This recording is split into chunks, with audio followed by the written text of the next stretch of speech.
E hoje a conversa vai ser muito boa, porque o tema de hoje é pensão alimentícia. Da cadeia, viu? Além de dar cadeia, também faz você perder todos os seus bens. Hoje o tema é polêmico, porque ele serve para o oficial de justiça, serve para a comunidade em geral, serve para os advogados, serve para todo mundo. Você é oficial de justiça, né? Aí sim, poderia tirar uma dúvida contigo? Não, é porque eu estou devendo pensão. O que a gente deve fazer, quais são os cuidados que nós devemos ter no momento da citação, como proceder em relação à penhora, como proceder em relação à prisão, como que ele deve lidar com o réu. Lei de alimentos, CPC, Código Civil, Código Penal e um pouco da súmula do STJ. Existe toda uma proteção constitucional para os menores e o processo de alimentos é uma das formas de garantir esses direitos. É um dos pontos onde o Estado tem uma atuação um pouco mais proativa, não simplesmente chega lá e tratar como um processo qualquer, até porque as consequências são muito graves. Então os cuidados que a gente tem que ter também são mais elevados.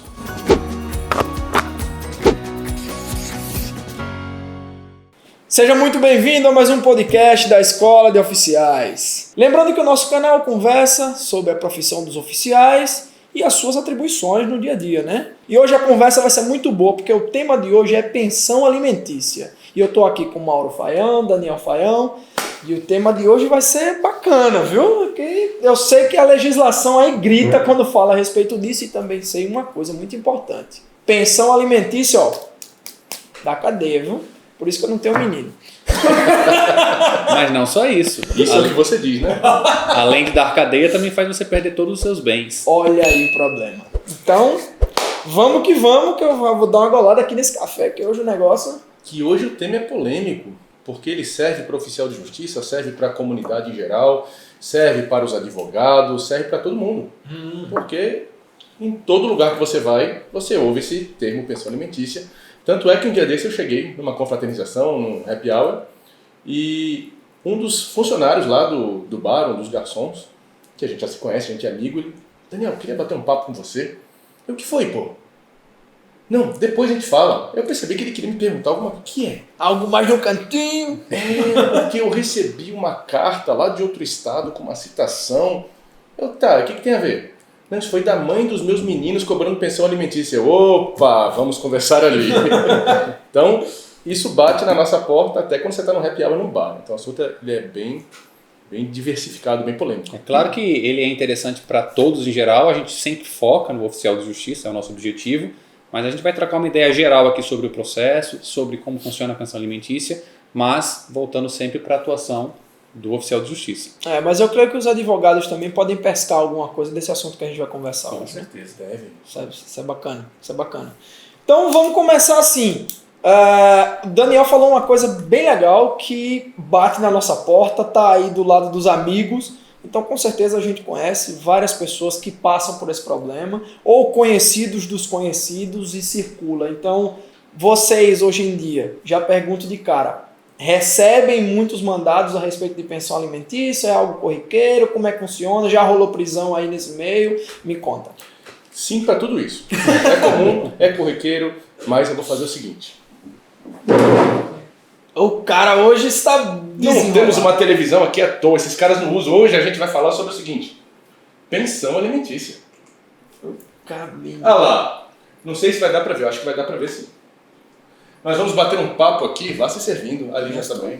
Quer água, quer café? Estou ótimo aqui. Nós vamos bater um papo sobre os procedimentos e os cuidados do oficial de justiça no processo de execução de alimentos.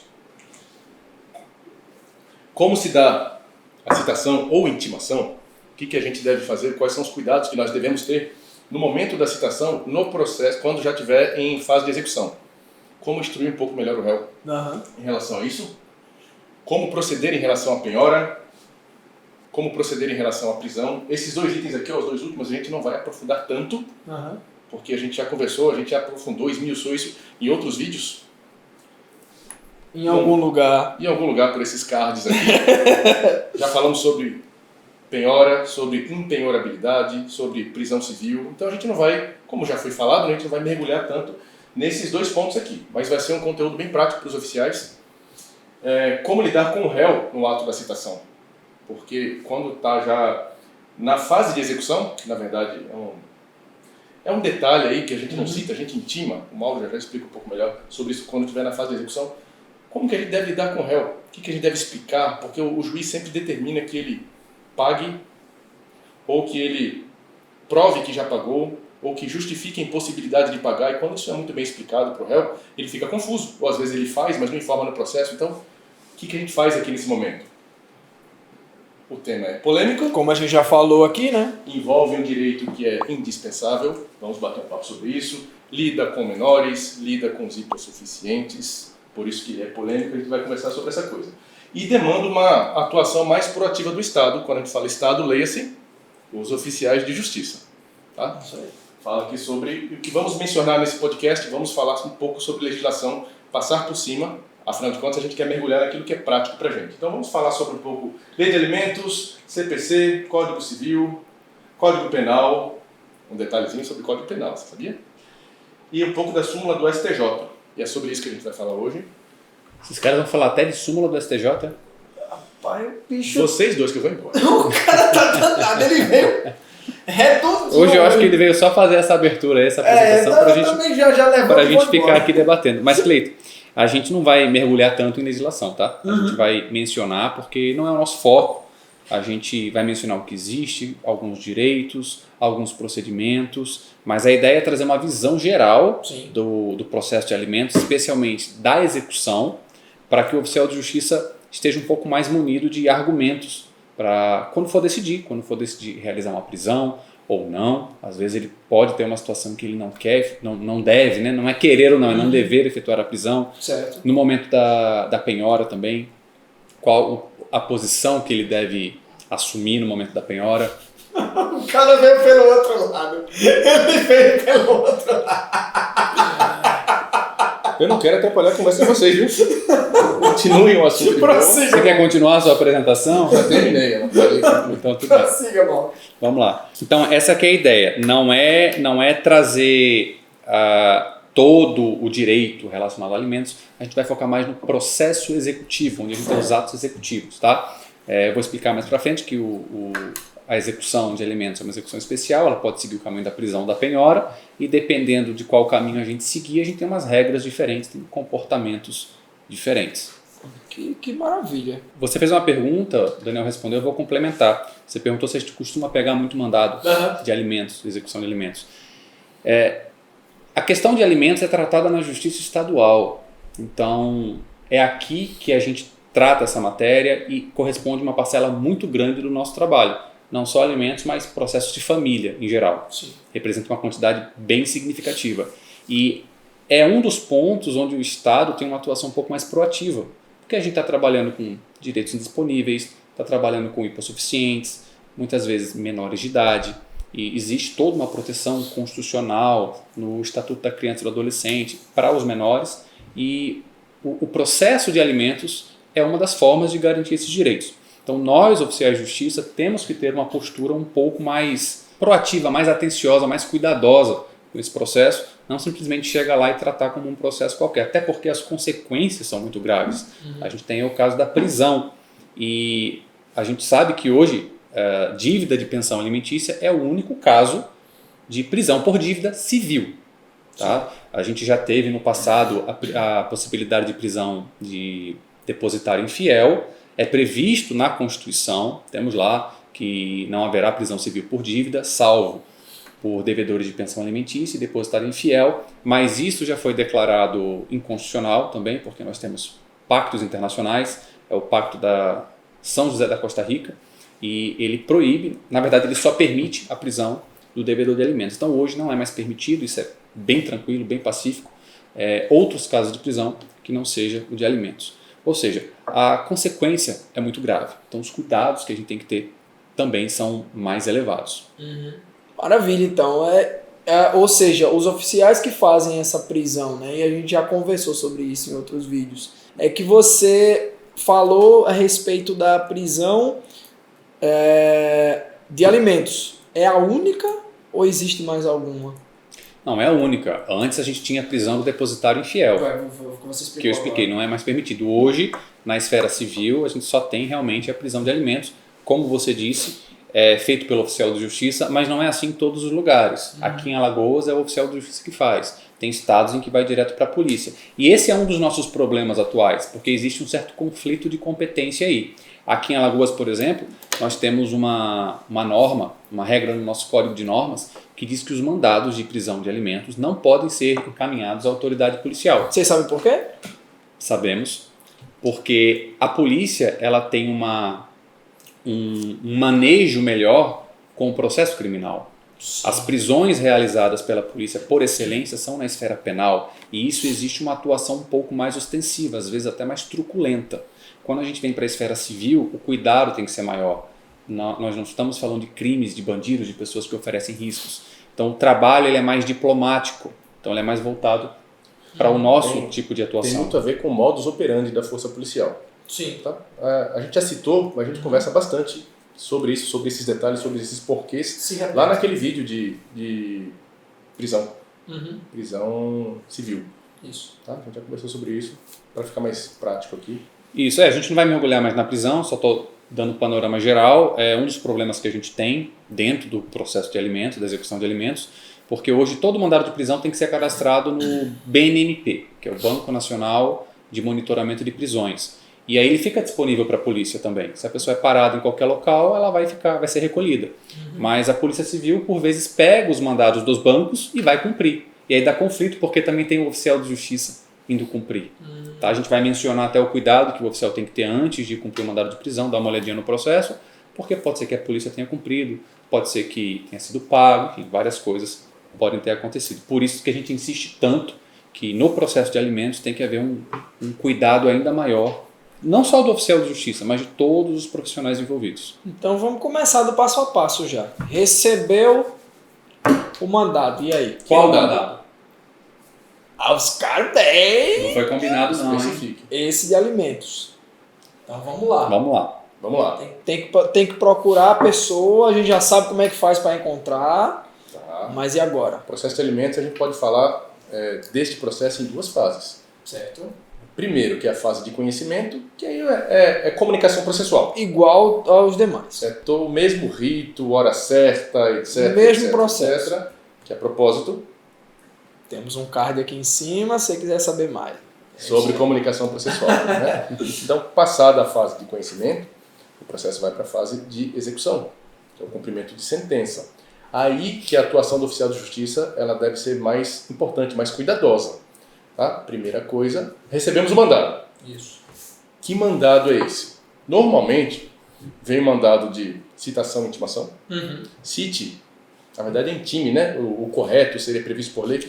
Intime o réu para pagar, ou para provar que já pagou, ou para justificar que não pode pagar. Normalmente são os três comandos previstos em lei que vem no Esse é mandado. quando a gente segue o rito especial da prisão. Isso, Aí a determinação é essa, porque a gente Pois é. tem o outro que a gente vai falar daqui a pouco. exatamente. Certo. Em seguida, advirta ao réu que se ele não pagar no prazo X, ele pode ser preso, tá? Sem prejuízo da dívida. E um outro comando é sobre penhora, que normalmente vem no mandado também. Caso o réu não pague dentro de determinado prazo, o oficial de justiça já proceda a penhora dos bens suficientes para quitar aquela dívida.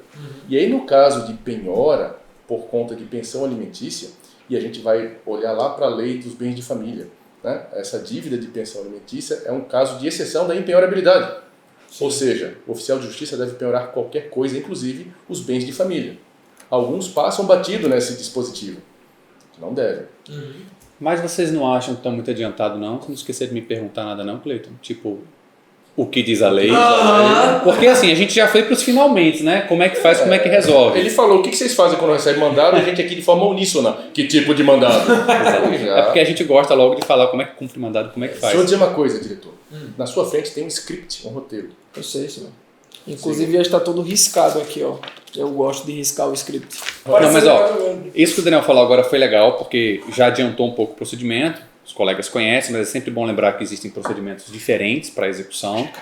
Nós temos várias previsões legais, já adiantando a resposta da sua pergunta.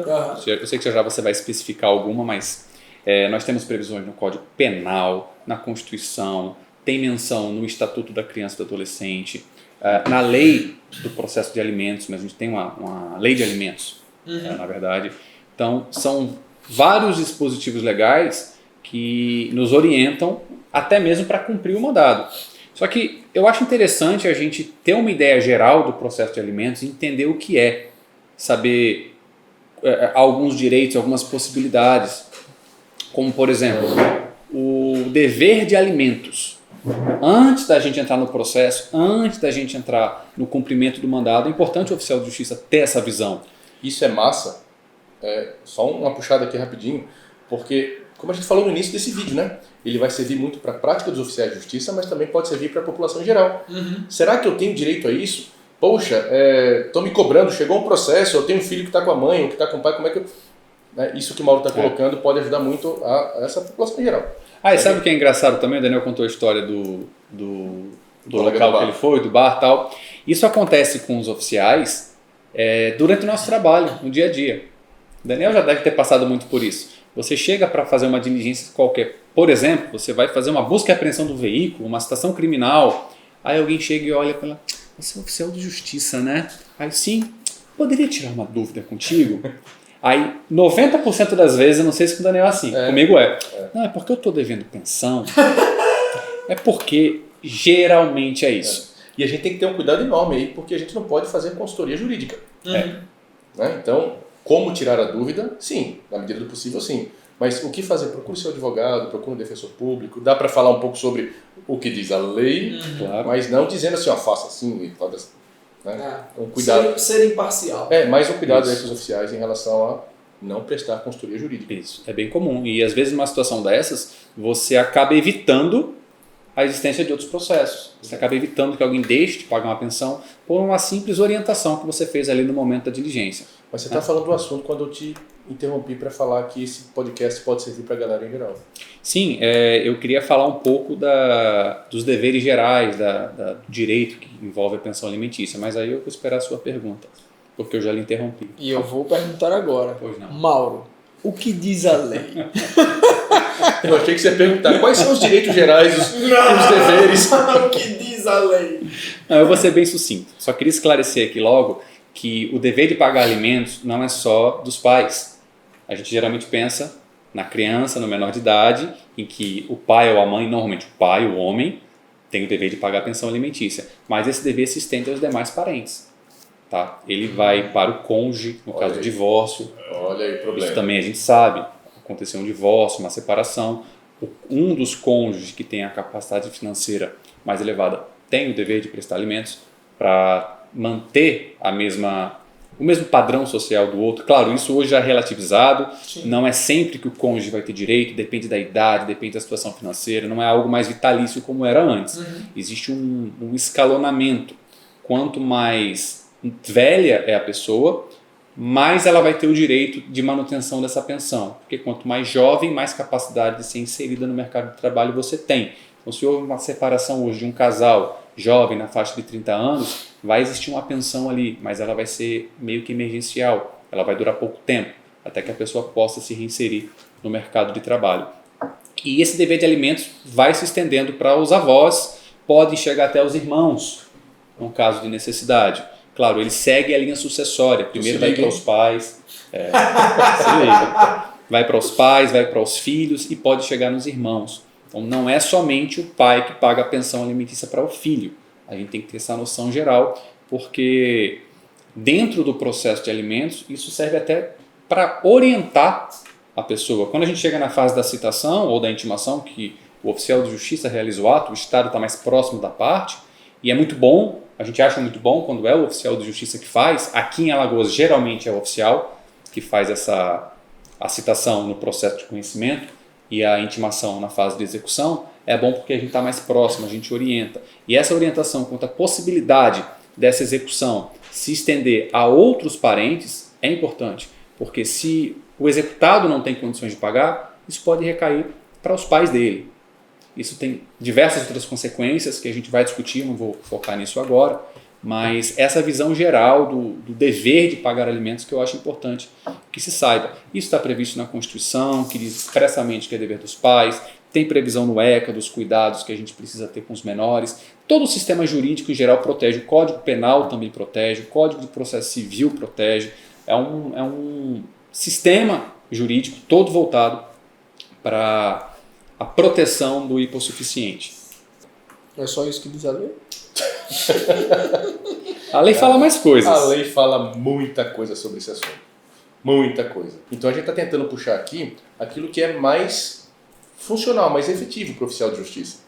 As melhores dicas, as melhores práticas, aquilo que a gente costuma fazer. E já que a gente entrou no assunto de prisão, deixa eu complementar aqui para a gente passar para o próximo tópico. Já falei que isso é permitido no caso de devedor de alimentos, a gente tem o Pacto da São José da Costa Rica, que não permite, que não permite prisão em outros casos, a exemplo do Depositário infiel. Depositário infiel, isso. Ele está prestando atenção, né? Você tá sabido, viu? E outra questão voltada à prisão, que é bem importante, também tem garantias constitucionais, é a proibição do uso de algemas. A gente já discutiu bastante sobre isso no vídeo que fala sobre apoio policial, prisão civil, mas é sempre bom relembrar que é uma exceção, tem previsão no Código de Processo Penal, tem a súmula vinculante número 11 do STF, que traz essa proibição e apenas em casos excepcionais, como tentativa de fuga, risco à integridade física das pessoas envolvidas, que em caso de resistência também, é que pode ser utilizada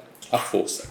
Aí algema, imobiliza, e isso tem que ser devidamente justificado na documentação. Neste caso, como oficial de justiça responsável pela diligência, ele tem que levar isso para a sua certidão, para o seu auto, para informar no processo. Mas chega de prisão, chega de algema, chega de tudo isso aqui. Eu ainda tenho Você ainda vai falar mais de prisão? Eu tenho uma a última então, viu? Tá certo. Senão você vai preso. Então manda para ele que eu Senão, xilindró. já falei demais. Tá bom, eu vou mandar essa para você. Tá. Não pagou, xilindró. Depende de decisão judicial. Tá. Tá? Não dá para dizer assim, em regra, sim. Tá. Tá? A prisão é uma advertência, na verdade, é um estímulo para que o devedor se apresse, dê mais educativo, atenção né? àquele Educativo. assunto. Pois é, e tanto é que mesmo que ele seja preso, não suspende o pagamento da dívida. Sim. Tá? Tem um prazo máximo para que ele seja mantido na prisão de 90 dias. De 1 a 3 meses. Por até 90 dias. E depois de 90 dias, ele sendo colocado em liberdade, se não pagou, ele continua devendo.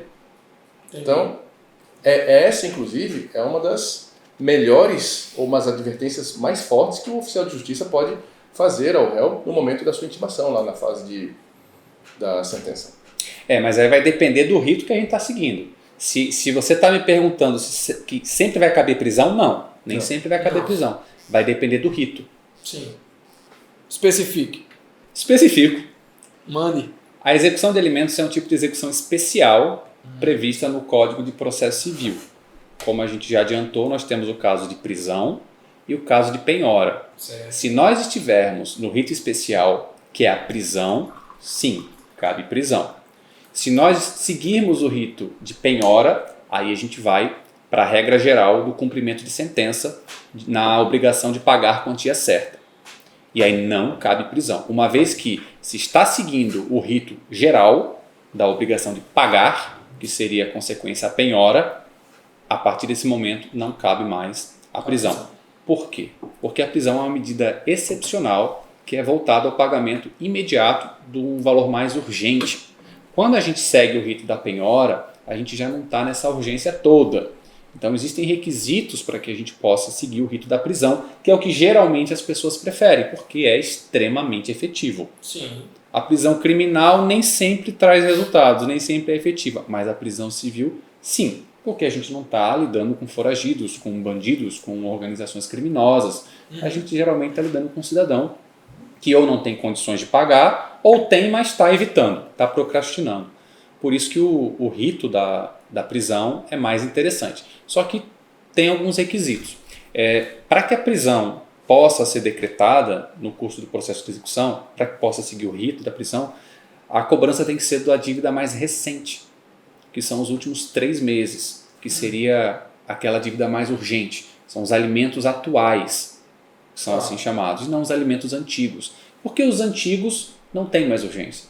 E o que é considerado alimento atual são os últimos 3 meses. A gente tem essa previsão no Código de Processo Civil e na súmula 309 do STJ. Ambos falam que a dívida de alimentos que enseja a prisão são os últimos 3 meses. A partir de quando? Do ajuizamento da ação. Isso é importante a gente saber. Isso não é procedimento, mas tem a ver com o processo. Na hora que eu faço a citação ou intimação do réu para pagar, eu preciso dizer para ele que não são os últimos 3 meses daquela data para trás. Não são os 3 meses de quando ele resolver pagar. Daqui 1 ano ele resolveu pagar. Vai lá e paga 3 meses e está livre da prisão. Não. São os 3 meses anteriores à propositura da ação. Se a ação foi proposta em janeiro e eu citei o réu em julho, ele vai ter que pagar os 3 meses anteriores a janeiro. Até a data da citação. Até a data da citação e os meses que sobrevierem. Claro. Então não são 3 meses, são 3 meses anteriores à propositura da ação. Isso é importantíssimo da gente esclarecer para o réu. Talvez seja o ponto mais importante quando a gente está no rito da prisão. Porque o que vai acontecer? A pessoa mais hipossuficiente, talvez menos esclarecida, vai lá, vai pagar 3 prestações e vai achar que está livre. Logo em seguida vai bater um oficial de justiça na porta e o mandado vai ser de prisão. Isso eu já vi acontecer várias e várias vezes. Isso é massa pra galera que tá vendo a gente, porque assim, é o oficial de justiça que está lá, somos nós que estamos lá, e aí a gente está efetuando a prisão. A gente vai falar de prisão ainda, né? Tá bom, mas a gente está efetuando a prisão do réu, e aí chega lá a companheira, a esposa ou algum familiar e fala: meu Deus, e agora? Não tem o que se fazer, ele vai ser preso. Mas cabe ao oficial de justiça instruir a família como resolver. Aí a pessoa pode perguntar para você: mas oficial, eu tenho que pagar quanto? E você tem que responder a pessoa. Claro. Então, né, recapitulando o que o Mauro falou, você tem que responder a pessoa. Na maioria das vezes, quando a gente não está ligado nesse detalhe, a gente vai contar que os últimos 3 meses não vai funcionar. Não vai funcionar. Então fica aí essa dica, é uma dica massa. O valor, em tese, deveria estar no mandado, deveria estar atualizado. Mas você tem uma ação de janeiro, um despacho de fevereiro e o mandado só foi expedido no final do ano. Acontece isso. Ou seja, aquele valor que está no mandado, ou se tiver uma planilha em anexo, está desatualizado. Porque a planilha juntada pela parte na data da propositura da ação não é atualizada até chegar à citação e intimação no réu. Então você precisa esclarecer: olha, são esses valores aqui que foram cobrados, mas todos os demais valores que se venceram até a data de hoje. E se você vier pagar daqui 6 meses, mais esses 6 meses. Todo esse montante é o montante que enseja a sua prisão. Isso é fundamental. 3 meses com mais os demais até o dia que efetivamente for pago. Lembrando que esses 3 meses anteriores não contam do dia da intimação. Sim. São do dia do protocolo da ação, do peticionamento. Compreendi. Isso que é importante. E aí, saindo do rito da prisão, o Daniel não quer mais falar de prisão. Pague.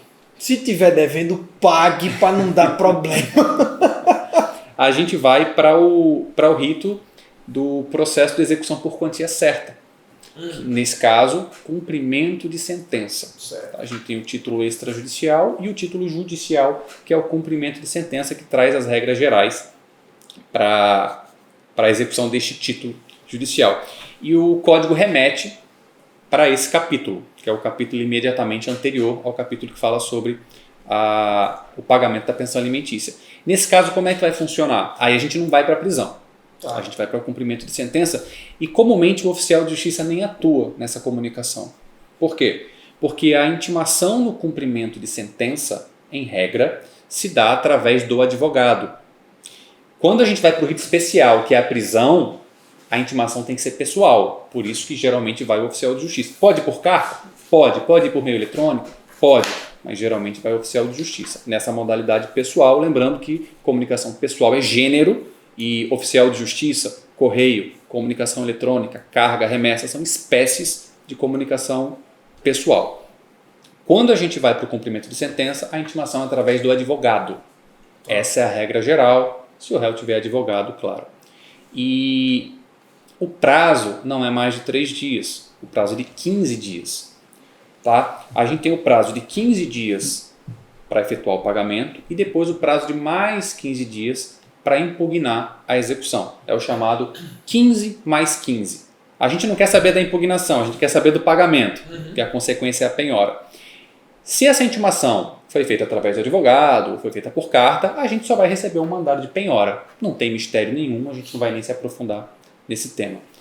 Se a intimação, por algum motivo, vai para o oficial de justiça, com a consequência sendo penhora, a gente vai ter um mandado de intimação e penhora. Num processo de alimentos, onde o prazo é de 15 dias. E aí eu preciso aguardar o prazo para retornar lá depois e efetuar a penhora. E a gente vai fazer aquelas mesmas advertências da necessidade, da observância dos procedimentos do processo de execução, só que nesse caso a consequência é a penhora. Também é muito grave para o executado, porque a gente já falou, caso de processo de alimentos, não existe impenhorabilidade de bens de família. Certo. Aí é esse alerta que a gente deve trazer nesse momento. Entendi. Me perdoe, Daniel, mas eu vou Prisão, perguntar de prisão de novo. O cara pode ser preso mais de uma vez? Porque eu fico imaginando assim, foi preso, aí 90 dias, né? Até 90 dias. Pronto, liberou. Você está com dívida no cartório. Tô não. Você já foi preso? Nem menino eu tenho. Isso é o que você diz, mas você já foi preso. Registrado, né? Ele pode ser preso novamente pelo mesmo motivo, desde que o prazo máximo não ultrapasse 90 dias. Isso. Então nesse prazo de 90 dias ele pode pingar, né? Vai e volta, vai Sim. e volta. É muito incomum isso acontecer. Sim. É incomum. Normalmente essa pequena pressão da prisão, a pessoa ou a família da pessoa já resolve o pagamento logo. Valeu, né? Já resolve. Quando não, está preso lá pelo período máximo de 90 dias e ele foi colocado em liberdade, não tem mais outra forma de pressioná-lo. E essa é a ideia. E vamos parar de falar de prisão? Mas não tem mais o que fazer depois, se ele não pagar mesmo assim depois de 90 dias. Aí é que tá. Acho que o Daniel já comentou. Ele não pagando, mesmo ficando preso de 90 dias, os 3 meses, o código fala em 3 meses, né, para ser mais técnico. A dívida não é extinta, ele continua devendo. Aí a gente passa para outra modalidade. Para penhora. Para penhora. Exatamente. Exatamente. Que é difícil pra caramba para os oficiais de justiça, porque normalmente essas pessoas são pessoas mais pobres. E aí, o que a gente acha de bens penhoráveis? Os bens de família. E a gente recai naqueles bens que guarnecem a residência do réu, que é sofá, televisão, geladeira, e olha como é chato para o oficial de justiça, né? Penhorar esses bens e avaliar esses bens e depositário, etc. É um procedimento muito invasivo, mas deve ser feito. Claro. Tá? Então, aquilo que o oficial de justiça puder orientar o réu, incentivar o réu para que pague, e nesse sentido, para que, primeiro, garanta a celeridade processual. Segundo, evite um trabalho do oficial de justiça que pode ser desnecessário mais para frente. Tá? Então, aquilo que a gente puder empenhar de energia nesse sentido, é bem interessante que a gente faça. Entendi. Que mais? Está proibido falar de prisão agora. Tá? A partir de agora, não tem mais papo de prisão. Está só naquele card que apareceu. Eu não sei se ele vai aparecer aqui ou se ele já apareceu antes, não pode repetir. Mas lá no outro vídeo de prisão fala tudo sobre isso. Mas se não fala de prisão, fala de penhora, que tem um card aqui em cima para você saber lá. Inclusive sobre os bens de família. Eu não vou liberar esses cards assim, não. Tá bom. Então sigamos. Chegamos aí na próxima etapa, né, que você falou em relação à penhora. Mas aí eu lhe pergunto. Ela vem de forma automática, a questão da penhora, ou... obviamente que o cara não vai escolher, né? Eu vou ser preso ou vou penhorar alguma coisa. Mas ela vem assim de forma automática. Eu digo assim, primeiro se vem a penhora para depois vir a prisão ou troca. Como é que funciona isso? Perguntou de novo sobre prisão. Mas tudo bem, tem penhora no meio. Eu fui para penhora, Daniel. Não, o réu não pode escolher de forma alguma. É, já vem definido no procedimento se a gente vai seguir o rito da prisão ou o rito da penhora. Tá. Esse procedimento é escolhido pelo credor. Certo.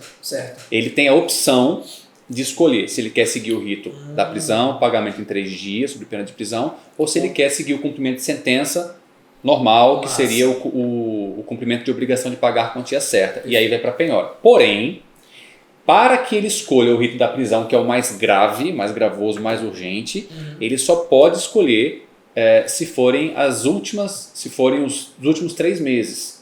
Os débitos mais recentes. Tá. Se forem débitos mais antigos, ele não tem essa opção. Uma vez que ele escolha, são os débitos mais recentes, mas eu não tenho pressa, eu não quero que a pessoa seja presa, eu quero penhora mesmo porque ele tem bens. E você escolhe ir pelo caminho menos gravoso, penhora, você não pode mais voltar atrás. Entendi. Porque você já expressamente declarou que não existe tanta urgência. Então não faz sentido, o código proíbe. Escolheu o caminho da penhora, você vai seguir o caminho da penhora. E na prática, para o oficial de justiça, a gente não se envolve em nada disso. Né? A gente recebe o mandado. Opa, esse mandado é para fazer o quê? Já está determinado ali. Tá? Você está perguntando, o Mauro está respondendo, isso é legal. Para a galera que está assistindo, existem essas duas vias, mas na prática, para o oficial, cumpre o que está no mandado. Certo. E dentro desses dois meios, são o mesmo, é o mesmo prazo para pagamento?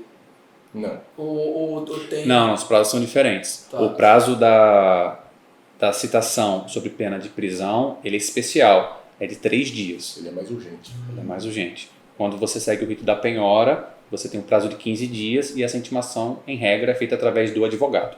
Até porque aí vai passar pelo processo de avaliação dos bens, para poder penhorar, todo aquele protocolo, né? Isso. Na verdade, a avaliação ela vem depois que os bens já estão penhorados. Tá? Garante o pagamento da dívida e depois entra na fase de avaliação, Saber etc. os valores, etc. É isso. Aquilo que também a gente já falou no outro momento, avaliação aqui em cima, aquela coisa toda. Foram 2 vídeos. Eu quero lhe dizer que o YouTube só permite colocar 5 cards por vídeo. Tá certo. Então chega, né? A gente tá disputando os cards aqui enquanto o Mauro tá ali só de boa. Chega de cards. Vai para facilitar a vida da galera. Só clicou ali. Mas, Cleito, você perguntou sobre os prazos. Eu lembrei uma coisa que a gente não comentou aqui. Quando é que começa o prazo? Existem diferentes momentos para começar a contar o prazo. Isso é importante o oficial saber também, porque se o mandado de comunicação e prisão, comunicação e pagamento está na mão dele, ele precisa saber contar o prazo. E aí, o prazo conta da juntada do mandado ou conta da efetiva intimação? Tem diferença aí. Isso é bom explicar para esclarecer. Eu falo muito disso quando a gente trata sobre execução mesmo. É a obrigação de pagar. Em geral, obrigação de pagar, obrigação de fazer, quando é um ato da parte, você está intimado para fazer determinada coisa ou pagar determinado valor, esse prazo não é da juntada do documento, ela é da efetiva intimação. Isso costuma passar batido pelas pessoas, até pelos advogados, pelos juízes. Imagine que você receba uma liminar para que você faça uma cirurgia cardíaca urgente num paciente que está internado. Certo. Imagine que você recebe uma liminar para você liberar um valor que vai ser utilizado para também salvar a vida de alguém, ou que você seja intimado para entregar uma criança para o outro pai, para outro genitor, em determinado prazo, porque vai viajar. Existem situações urgentes em que, se o prazo contar da juntada, você vai trazer prejuízo. Então, lá no artigo 231, parágrafo 3º, tem essa exceção. Quando é um ato da parte, pagar, fazer, não fazer, conta da efetiva intimação. Mas aqui não é o caso. Por que eu estou explicando isso tudo? Para dizer que aqui não é o caso. Aqui a gente vai contar da juntada. Esse é o resumo da história. Por que eu vou contar da juntada? Veja só. Apesar de eu ter um ato da parte, que é pagar, certo, veja que ela também tem a possibilidade de comprovar que já pagou. Ela também tem a opção de justificar a impossibilidade de pagar. E esse ato é de quem? É do advogado. Quem peticiona é o advogado. Então, quando o prazo é para o advogado, é da juntada, é a regra geral. E aí a gente tem um prazo misto, um prazo complexo, tá? Que a gente precisa tanto de um ato da parte ou, alternativamente, de um ato do advogado. Por isso a gente vai da juntada, no caso da prisão. E no cumprimento de sentença? A prisão? A prisão. E no cumprimento de sentença, que o prazo é de 15 dias, não é só para pagar no prazo de 15 dias? Não tem justificar, não tem apresentar comprovante, pague sob pena de penhora.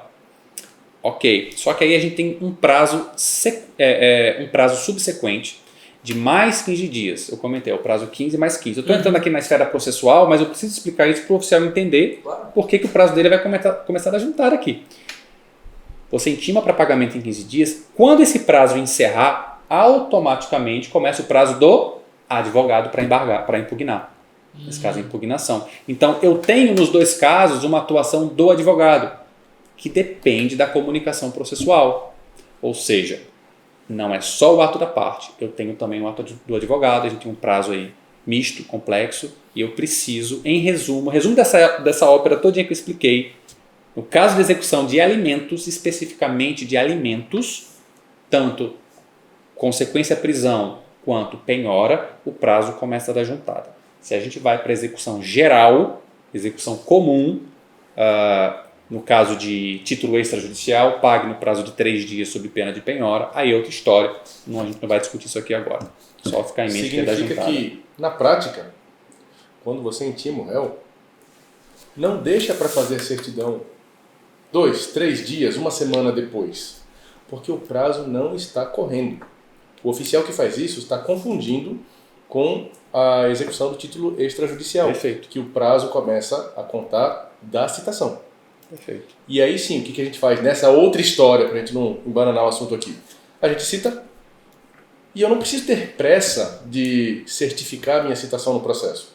Eu aguardo ali os 3 dias, às vezes 4, 5, depende do meu prazo administrativo também. Na execução comum. Na execução comum. Outra história. Para não confundir aqui. Tá.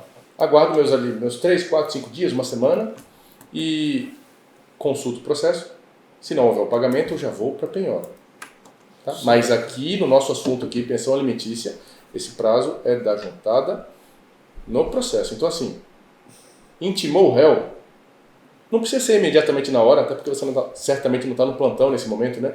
Mas certifica no dia seguinte, máximo 48 horas, para começar a contagem do prazo. Entendi. Essa é a ideia. É dica prática para os oficiais. Uhum. E no caso de vocês chegarem lá para fazer a intimação do pagamento, o cara quiser pagar na hora, como que funciona? Bom, correto é ele fazer o depósito em juízo, ou pagar diretamente para o seu credor. Certo. Só que a gente tem 2 situações diferentes. A gente tem o rito da prisão e o rito da penhora. Se a gente estiver falando de prisão, se eu estiver com um mandado de prisão, a gente tem um problema muito sério. Porque não cabe ao oficial de justiça deixar de fazer a prisão, já que é uma medida extrema. Sim. E essa competência é do magistrado. Mas a gente não vai falar de prisão mais. Agora eu vou interromper isso aqui. Mas eu saquei que o Mauro está falando. Mas eu também saquei que ele está quase na sua pergunta. Você está intimando um cara para que pague, e se ele não pagar, mais para frente ele pode ser preso. Certo. Não é mandado de prisão ainda. Mas essa pergunta, só para entender. Essa pergunta. E nesse caso, quando você está intimando para pagar e a consequência for prisão, e se ele pagar ali na hora? Na hora. É aí que você está falando, não é isso? Exato. É porque eu sei que se você chegar com o mandado já, você vai lá para recolher o cara. Exatamente. Então, essa é a resposta. Eu entendo que isso é inadequado. É inadequado, mas possível. Eu não acho que seja impossível. Não é impossível. O mais adequado é ele fazer um depósito judicial, comprovar no processo. Piquezinho ali. Pô. Algo assim. Mas a gente puxa para o outro lado, né? Para o rito da penhora, da execução. Se você intima a pessoa para pagar e diz assim, olha, se você não pagar dentro do prazo de 15 dias, eu vou penhorar seus bens. E na hora ele puxa da carteira o valor, obviamente eu vou penhorar aquele valor na hora e vou reter. Depois dos 15 dias. E se ele quiser pagar na hora? Pois é, por isso que eu entendo que seja inadequado o oficial de justiça realizar o ato da parte, porque a gente ainda está no ato da parte. Ele está fazendo voluntariamente. Certo. É possível. Realmente, não é o mais adequado. O ideal é que ele o faça, depósito judicial, ou peticione no processo, etc. Comprovante. Porque cabe a ele. Se não, em outras palavras, o que eu acho que o Mauro está tentando explicar, é ele falar assim, olha, oficial, está aqui o dinheiro, faça todo o procedimento para mim. Entendi. Por isso que é inadequado. É quase que o trabalho do advogado. É impossível? Cara, não é impossível. Mas não é legal. O termo legal aqui não é bacana. Não é bacana. Não é massa, né? Porque não é legal. Quando eu falo legal, não no sentido legal legislação. Mas aqui é claro que existem situações específicas, você tratando com pessoas hipossuficientes, que não sabem lidar com tecnologia, com agência bancária. É possível, Sim. Se devidamente justificado. Mas, como regra, a gente orienta a parte a fazer o depósito judicial, procurar o seu advogado, defensoria pública, ou fazer o pagamento direto para o credor, não tem problema nenhum. Talvez seja o jeito mais fácil, viu? É o jeito melhor. Se a pessoa está lá enrolada, às vezes é um idoso, às vezes é uma pessoa que não manja da tecnologia, olha, faça o pagamento direto para o credor e pega com ela um recibinho, data, valor, assinatura, peça que ela, o advogado dela, peticione no processo dizendo que já pagou, mas acompanhe. Porque se ela disser que vai, ela ou ele disser que vai informar no processo e não informar, e você já tiver pago, acha que está assim de boa, eu venho aqui de novo. Se não informar, o juiz não vai saber. Se o juiz não souber, ele vai entender assim, esse cara não cumpriu a minha ordem. O que ele vai fazer? Mandar eu aqui de novo. Mandado de prisão, que a gente não vai conversar mais aqui. Deixa eu trazer um outro exemplo. A parte apresenta o dinheiro, o valor, no momento da intimação, da citação, mas ele não quer depositar em juízo, ele quer pagar diretamente a outra parte. Não, eu vou pagar, está aqui o dinheiro da parte. Pode levar para ela. Olha o papel que a gente se coloca. Sim. A gente vai fazer um transporte de valores para executar um ato da parte, uma obrigação legal de pagar a outra. Veja que não faz muito sentido. Não é massa. Não é massa. A gente vai fazer o papel de quê? Não sei nem courrier. Não sei nem que papel é esse. Não é adequado. Às vezes, e parece que isso que a gente está falando é uma coisa tão óbvia, né? Pô, esses caras estão discutindo uma coisa que é óbvia. Acontece. O óbvio deve ser falado. E o óbvio que é para mim, que é para você, não é óbvio para todo mundo. Exato. Né? Nossa missão aqui é destrinchar o assunto, dar algumas dicas. Por isso que a gente está... Cada detalhe. Agora, se a gente chega no momento da penhora, e não da prisão, mas da penhora, em que passou o prazo, eu retornei para efetuar a penhora, e você chega e fala, olha, eu não vou fazer nada não, mas se você quiser o dinheiro está aqui. Veja, agora o Estado, o oficial de justiça, tem a obrigação de fazer a constrição. E se ali está o dinheiro, como qualquer outro bem, ele tem a obrigação de penhorá-lo. Você orienta a pessoa, faça o depósito em juízo, não quero fazer nada não. Aí sim, neste caso, eu sou obrigado a pegar aquele dinheiro e penhorá-lo. Como é que é feita a penhora do dinheiro? Através do depósito em conta bancária. Aí sim o oficial de justiça, já que é a função dele efetuar a penhora, ele vai pegar esse valor, poderia ser um cheque, poderia prender um cheque, poderia ser uma penhora de um veículo, qualquer bem. No caso do dinheiro, vai até a agência bancária, faz o depósito judicial vinculado àquele mandado, junta no seu mandado, faz o auto de penhora, registra e devolve no processo. E não é uma questão de ser adequado ou apropriado, é uma questão de ser obrigação do Estado. Sim. Isso é obrigação. Você falou em relação aqui a prisão, né? Em relação ao comprovante que eu te perguntei agora, se o cara quiser pagar na hora e tal, não sei o quê. Mas isso acontece também em relação à penhora? Ou é diferente? É um pouco diferente porque a consequência é outra. A consequência no rito da prisão é a prisão. Certo. A consequência no rito da penhora é a constrição. Tá. Se a parte já me apresentou ali um comprovante que pagou, perdeu o objeto. Por quê? Qual é a consequência dela não pagar? Eu fazer a constrição. Então, se ela já me apresentou ali o dinheiro na conta bancária, ou me apresentou algum bem, ou nomeou nos autos algum bem para garantir a execução, essa penhora perde o objeto. A gente acaba suspendendo a execução. Aí vai depender, claro, se o valor atingiu a dívida ou não, mas nesse caso a gente não vai refazer o que a parte já fez. Tá? Eu tenho uma dica massa sobre isso. Manda. Editora, foco. Galera, aqui embaixo, se você olhar, tem um botãozinho escrito curtir. Aperta nele. Segue. Essa dica foi boa. A dica é boa. Isso ajuda o YouTube a impulsionar mais esse vídeo. Só pra você se ligar. Dá engajamento, reporta pros amigos, e aí a gente consegue criar mais conteúdos aqui pra vocês. E o melhor de tudo, é grátis. Aperta aí. Exatamente. Bom, mas eu consegui responder a sua pergunta? Sim. Até porque também, depois que esse comprovante vem, como você já falou, isso anexa e tal, e vai lá para a certificação de vocês, e daí fica tudo tranquilo. Maravilha! Então, sigamos. Vocês falaram lá no início sobre CPC, sobre penal, sobre várias coisas. E também sobre a lei específica de alimentos. E eu queria que vocês mencionassem um pouquinho aqui, destrinchassem. A gente prometeu. Eu acho que a gente vai deixar o Mauro responder isso, porque eu vou pegar uma água. E não é todo mundo que pode levantar dessa mesa. Claro. Porque os caras ficam gravando com samba canção, todo despreparado. Então aproveita que você está de calça e, por favor, complete minha água aqui. Pois é. Era tudo de chinelo, samba canção. Mas eu também estou de calça, tá? Só porque ele já está de pé. Isso aí é porque só ele quer levantar. Eu quero Lei de alimentos. Muito obrigado. A lei de alimentos não traz muita coisa. Tá. A gente acha importante mencionar porque é a lei específica que rege o processo de alimentos. Essa lei é de quando, Mauro? Essa lei é de 67, mas eu vou pescar aqui porque eu não tenho certeza. 68. Errei por um ano. Por um. Errei Lá por na um. região do sul não é pescar, é colar. Olá. É a lei 5.478 de 68. Essa lei ainda está em vigor. O Código de Processo Civil já mudou algumas coisas. Por exemplo, o prazo que essa lei traz é de 60 dias no caso de prisão. Até 60 dias. O CPC já fala que é de 1 a 3 meses. Então o prazo é maior. E elas se confundem.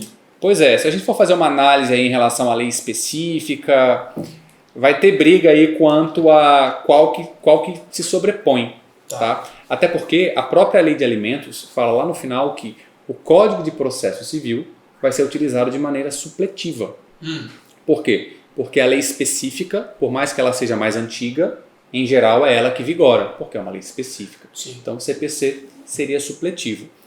Mas na prática não é isso que acontece. Tá? A gente usa realmente o CPC para a questão do prazo de 90 dias e também de maneira supletiva, já que a lei de alimentos traz algumas outras regras processuais que não cabem a gente discutir aqui, não tem nenhum vínculo com o oficial de justiça.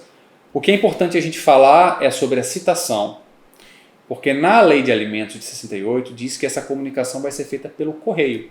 Tá. Mas isso já foi atualizado, né? A lei não. A lei continua dizendo que a comunicação será feita com aviso de recebimento.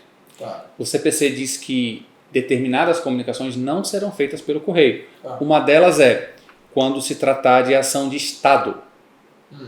Isso envolve dignidade da pessoa humana e envolve, inclusive, pensão alimentícia. Se a gente seguir o CPC ao pé da letra, a citação no processo de pensão alimentícia não poderia ser pelo correio, mas a lei especial diz que pode.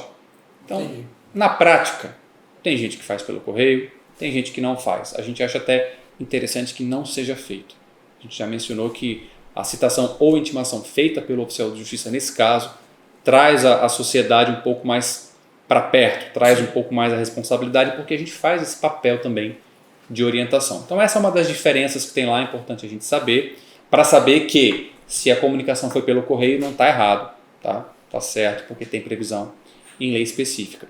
O prazo realmente utilizado é o de 3 meses, é do Código de Processo Civil, não se utiliza esse de 60 dias, e essa lei trouxe uma coisa interessante que a gente pode utilizar também durante nossas comunicações. Ela criou um tipo penal, ela criou um crime, Penal. ela acrescentou um artigo no Código Penal, o artigo 244. Desculpa, Mauro, mas o cara veio pelo outro lado de novo. Obrigado, senhor. Foi para trazer o café, não foi? Você pediu um café, eu venho de vários lugares para trazer um café. Hoje as coisas estão exóticas, né? Hoje Mas eu chego e desconcentro vocês. está dinâmico hoje, né? Mas vamos lá, para o pessoal não perder o foco. Vamos. A Lei de Alimentos de 68 criou esse tipo penal, criou um crime que está lá no Código Penal, chamado de abandono material. Explique-me. Olha que interessante, a gente tem um crime criado pela Lei de Alimentos, que foi para o Código Penal, e no Código de Processo Civil de 2015 existe lá um dispositivo que diz que se o juiz perceber que o executado está procrastinando no cumprimento da sua obrigação de pagar alimentos, ele deve comunicar ao Ministério Público para que ele apure eventual cometimento de crime de abandono material, que é o abandono de incapaz, deixar de prestar sustento ao incapaz, isso é um crime. Sim. E por que eu estou falando tudo isso, juntando a Lei de Alimentos com o Código de Processo Civil com o Código Penal? Olha a bagunça que a gente está fazendo. Só não é por conta de prisão.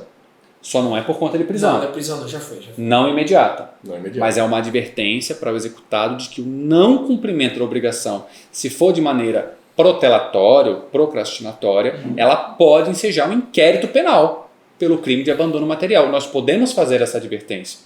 Tá? E isso pode trazer mais efetividade. Então a gente tem aí possibilidade de prisão direta, né? Se for o rito de prisão. Né? Penhora, se a gente tiver no rito da penhora. Não existe penhorabilidade nesse caso, né? Claro, a gente tem que ponderar um pouco para escolher o bem mais adequado, mas Até não o existe. Dá para penhorar nesse caso. Né? Não, ponto não. O Pantro não. O pessoal conhece o Pantro?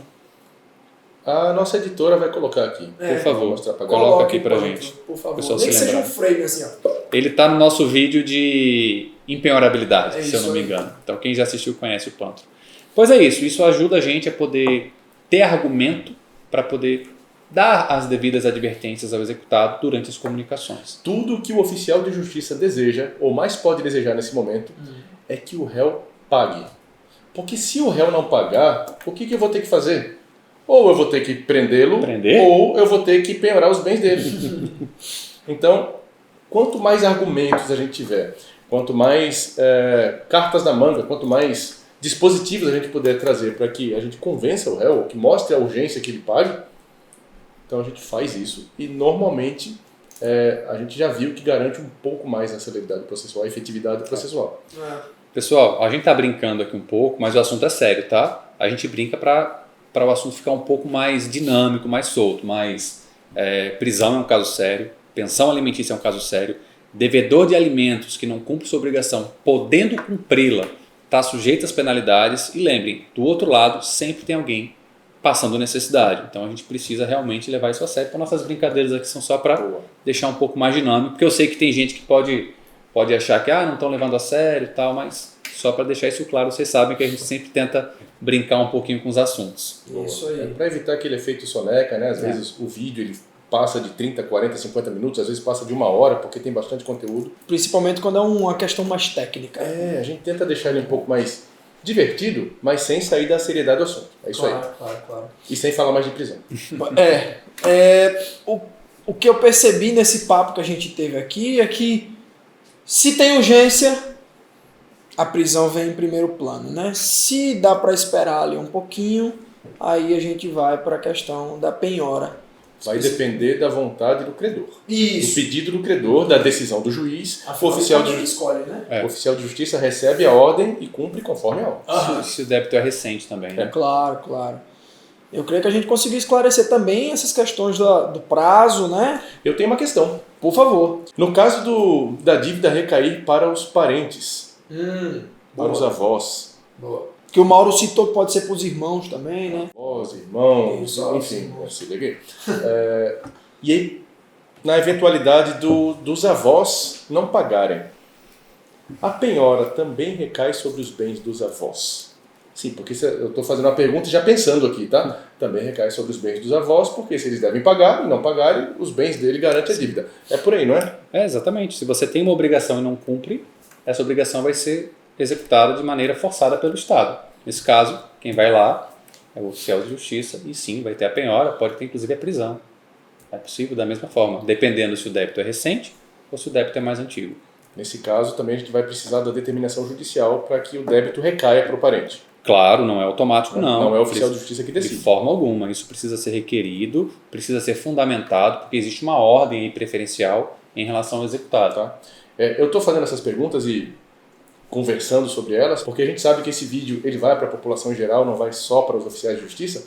E essas perguntas, essas dúvidas são muito recorrentes. Claro. As pessoas perguntam para a gente, né? Pode ir para o meu pai, para minha mãe e tal. E aí? Então, se liga. E eu vou pedir encarecidamente para vocês para repetir a parte do prazo, porque é bom que isso esteja muito claro na cabeça do pessoal, né? Não só para os colegas oficiais, mas para os advogados, até para a população mesmo, como o Daniel acabou de frisar, para que isso não se confunda. Então, Mauro ou Daniel, se puder explicar de uma forma sucinta, né, em relação ao prazo, 3 meses... aquele ponto que você falou em relação ao pagamento, para que não se confunda aí, para que fique latente na cabeça do pessoal. Resumão sobre prazo. Se a consequência for prisão, o prazo para pagamento é de 3 dias. Certo. Se a consequência for penhora, o prazo para pagamento é de 15 dias. Tá? Ainda na prisão, mesmo se o juiz determinar a prisão, o prazo máximo de prisão é de 3 meses. Tá? E se ele for colocado solto, ou quando for colocado solto, ele não pode ser preso por um tempo superior a esse período. Né? A exceção é que se o primeiro período de prisão foi menor, por exemplo, 1 mês, e ele foi colocado em liberdade e ainda assim não pagou, o juiz pode mandar prender de novo, pelo prazo máximo agora de 2 meses. É a soma. Tá? Então, sobre prazos, eu acho que esse é o resumo. O prazo, são prazos que têm naturezas diferentes. Porque quando a gente está falando do prazo para pagamento em 3 dias, a gente tem aí uma intimação pessoal. E o cumprimento da obrigação é pagamento. Você pode justificar ou você pode comprovar que já pagou. Então essa intimação vai ser sempre pessoal, seja por oficial de justiça, seja por correio, por meio eletrônico. Quando a gente está no rito do cumprimento de sentença, que a consequência é a penhora, a gente vai para a regra geral, que é a intimação para pagamento através do advogado, para que seja pago em 15 dias. Tá? São prazos diferentes. Poxa, mas eu recebi um mandado de intimação para pagamento em 15 dias sob pena de penhora. É possível, porque a pessoa pode não ter advogado, ou então pode ter passado mais de 1 ano da sentença. Também vai ter que ser pessoal nesse caso, a gente não comentou. Não tem problema nenhum se você pegou o mandado. O importante é que você lembre que os prazos são diferentes.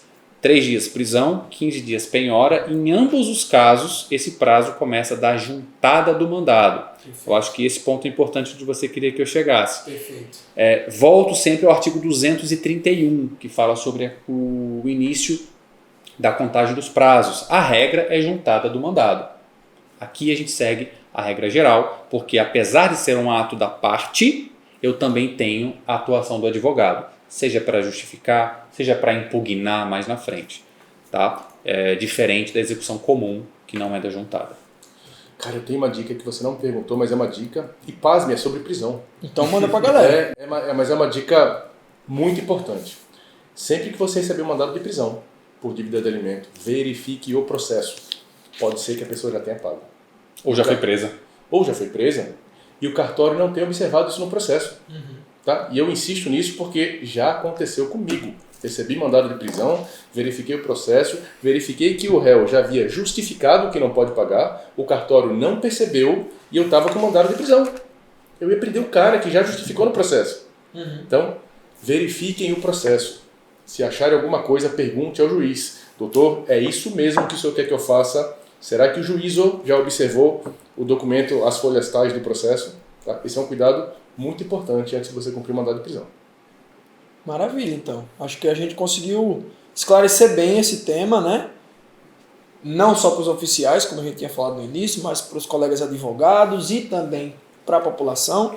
Então envie esse vídeo para o máximo de pessoas que você quiser e conseguir também. Compartilhe aí em todas as redes sociais, Instagram, Facebook, WhatsApp, Telegram, faz o que você quiser, mas envia para todo mundo e continua acompanhando aqui a Escola de Oficiais, porque toda semana tem conteúdo novo e durante a semana também tem dicas nas nossas redes sociais, beleza? Acompanhe a gente por lá e a gente se encontra no próximo podcast da Escola de Oficiais. E tem making off ainda, beleza? Abraço e até mais.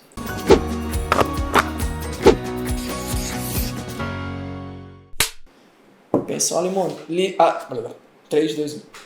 Muito importante sobre a prisão, que tem a ver também com garantia constitucional, é a proibição do uso de algemas. Eu tô com uma dúvida da aqui. Segura a dúvida. Escreve a dúvida. Porque senão... Tá aqui, tá pronta. Especifique. Caramba, especifique. Especifique. Ou o cara mandou um especifique. Especifique.